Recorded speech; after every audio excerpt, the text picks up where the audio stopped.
Hello and welcome to African Farming. My name is Bathabile Modutoane and today we're going to talk about the pork industry in South Africa. In studio we have Johann Kotze from SAPPO, also known as the South African Pork Producers Organization. Johann, welcome. Yeah, nice being here. Johann, let's just start off. What is SAPPO? Who are you guys and what do you do for the pork industry in South Africa? So SAPPO belongs to the farmers and primary producers. It is a statutory levy institution, so we gain a levy out of every pork that's slaughtered, and then we have a set of goals and objectives that we have to say, how do we better the industry? So one of the goals, for instance, is to do the business development. It's quite a big objective for us. The other is health. It's the safety that comes through health, consumer education. So I think we need to talk a bit more on what SAPPO does for the industry, and I think it's going to come out while we have our discussion. Now, looking at the industry as a whole, we are now focusing on small-scale farmers. Per capita consumption of pork in the country, where are we standing? Because I know that we consume way more chicken than any other form of protein. Yeah, if we have a look at the per capita usage of pork in South Africa, we do about 4.7 kilos per capita. What I need to say about the industry is, although it's a very small industry, we're all over South Africa. And I think what we see now with the disease outbreaks we have is we also farm in the peripherals. So it's a very small industry, very influential, and an industry that South Africa can't be without. You won't go to a township without people having a pig. So it is a very diverse industry.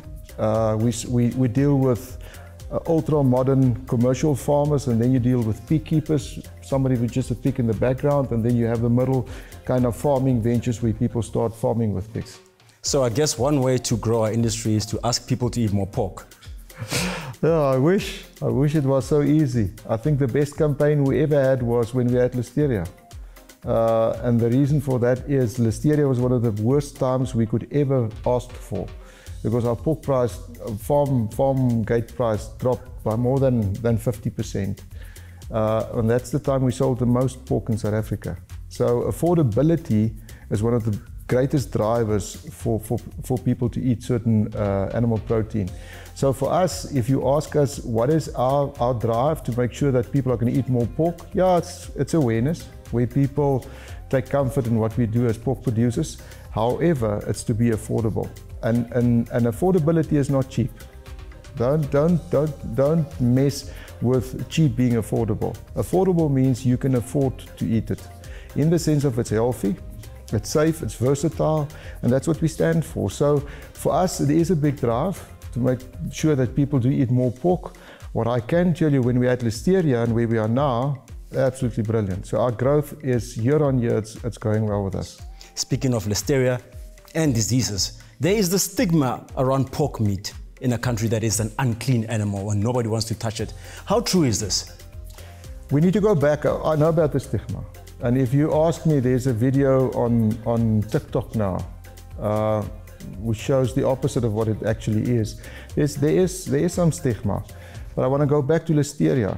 Everybody said that we battle the perceptions people have. When the price came down to very affordable kind of entry into the retail space, we couldn't keep up. So I think we're out of the stigma now, because I think people do understand the beauty of our industry and how much time and effort we put into the safety of a piece of meat. So we talk about integrity of meat. That's how far we take it, to say we need to put integrity from the farmer, the abattoir, the processor, and eventually the retailer where it gets to the consumer. So I think, yeah, there is a stigma, but it's not something that pulls us back in marketing. I think affordability is a greater driver than a stigma. Speaking of marketing, I'm a smallholder farmer. I have about 50 to 100 animals. I do not have the bargaining power to go to a retailer and say, hey, buy my product. What do I do? Where do I market my product? Where do I sell? It's not an easy one. And I can tell you, if you're a pig keeper, what they normally do is they cull on site and then they consume only for their own household. When you go into a commercial space where you produce more than what you can use yourself, it is a difficult one for small-scale farmers. And I can tell you the reason for that is I think abattoirs are battling with biosecurity.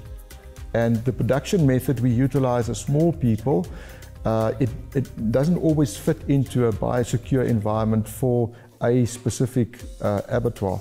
But the norm is the following. I think a lot of small-scale people are doing a good job on biosecurity. And they then deliver to abattoirs buying from them, which after they've bought the pigs, then sell into processing or either fresh. So for small-scale people, like what you just mentioned now, what they normally do is they venture into a contract with an abattoir, and then they sell their pigs directly to the abattoir. The problem normally comes in when we have an oversupply, and then the abattoirs are picky, and then they kind of walk away from certain contracts. However, if you're a good pig farmer, your biosecurity is good. You won't sit with your pigs. There's always a great market, there's always a great demand for good animal protein. And speaking of demand, we got hit by COVID-19 and also swine flu came in. But however, the industry grew, I think, what, 2%? So tell us, how did that happen? Yeah, I think I could remember the first interview I had while being in COVID. And I said the following, I said, I think by the grace of God, we were reckoned as essential, and that helped us. And remember, we took the concept to ourselves to say we have the ability to serve South Africa through the meat we produce. And it was a difficult time. So for us as an industry, we were not that much affected by COVID-19 itself. The first 2-3 weeks we battled, and the reason for that is because they closed down the informal market. So we couldn't informally trade, and a lot of our product goes into the informal market. So for us, we had a good year 2020, a difficult year on the marketing side when we started, but then a good year in production. I think one thing we need to understand is we used to sanitizing. We used to lock down because a farming enterprise, being a pig farmer, is a lockdown. So we used to the concept thereof. So I think mentally we did well. And then maybe the last comment is, I think that the pig industry is used to pressure. We have so many pressure points where ASF, or you call it listeria, or high feed prices. We've learned how to cope mentally in difficult situations. So our people are good farmers, our people are brilliant businessmen because they don't give in. The perseverance they have is absolutely, if you're a small-scale farmer and you can't persevere, I can tell you now, you won't be able to make it. You're not going to survive. And they can. So they're doing well. Johann, thank you for your time. Yeah, thanks for having me. The conversation does not have to stop here. Please continue engaging with us at #AfricanFarming or AfricanFarming.com. And remember, we farm better together.